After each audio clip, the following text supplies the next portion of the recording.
Cheikh Ibra Fall am naa gan ma nga ca gaar ba demal nga jëlali ma ko lu ko xamal te boobu mi ngi ci résidence surveillée yeewut lay bugg a jàngal loolu Cheikh Ibra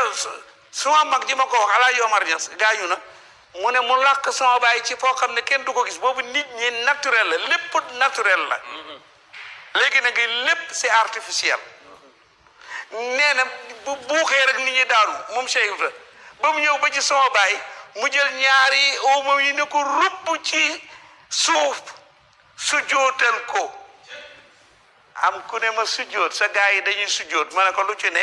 yàlla ne usjudu li aadama di man ak yow mu ne mais tahiyatan lahu lu ci ne mu ne usjudu li rahmani mais taabudan lahu voilà la différence usjudu li aadama mais tahiyatan lahu ma dama ne murid yi soldaar lañ soldaar ni muy nuyoo soldaar lu joxe la ko dafa am nu muy nuyoo civil am nu muy nuyoo moo tax yoon wi am nu muy nuyoo usjudu li rahmani qaala wa ma rahman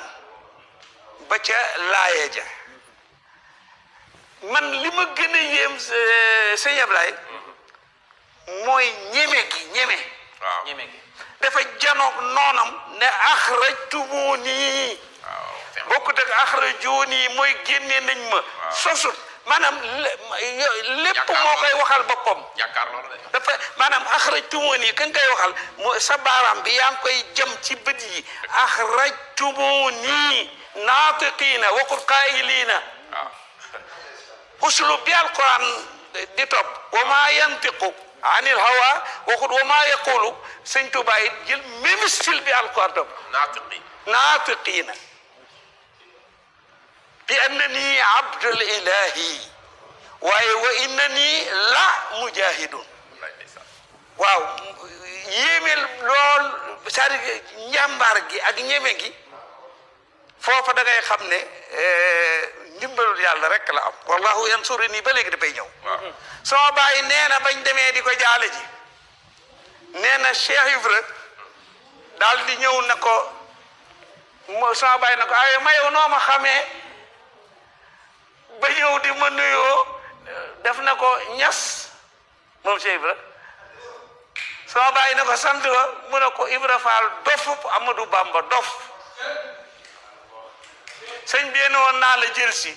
daal ne nii ne ko sa galawar mu ne ko dara jotuma nga may naa mu ne ko am nga problème de xam naa ni gars yi dafa ne ma demal nga indi ko waxu demal ngeen ànd ñun on applique à la lettre li sëriñ bi wax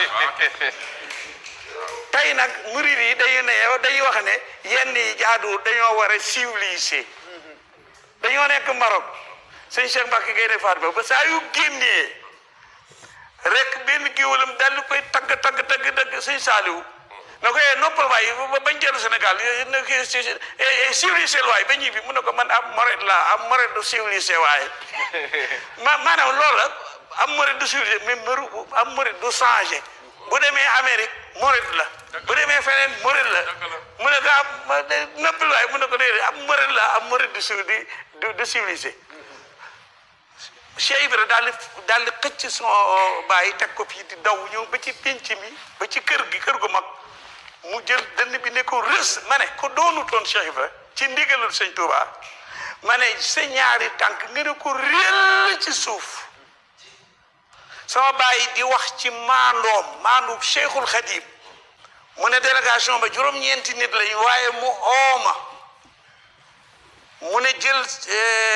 cere dafa maandu ba ceet yi muy lekk ña koy togg ak fañ même nañ koy bayee xam na ko ci lew ci lalam bi la ko teg mu ne mu sëkk tef daal di sotti ndox daal di jël peñu suukar ne Ibra Fall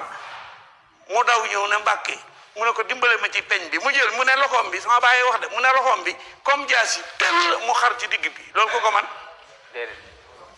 mu ne ko wàññaat ko mu jëlaat na tal mu daal ci digg bi mu ne ko baax na mu ne waaw mu ne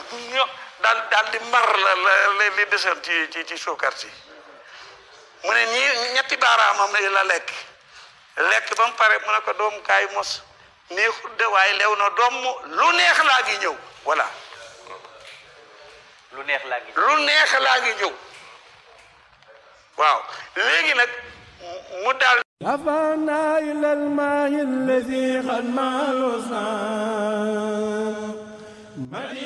yéen mbokki taalibe yi abonné leen gaaw ngir ngeen di mën a jot vidéo yi am solo yi bàyyeekoo fii ci Al Saliha TV da ngay bës fii ñu bind s'abonné boo noppee nga teg ci kolos bi.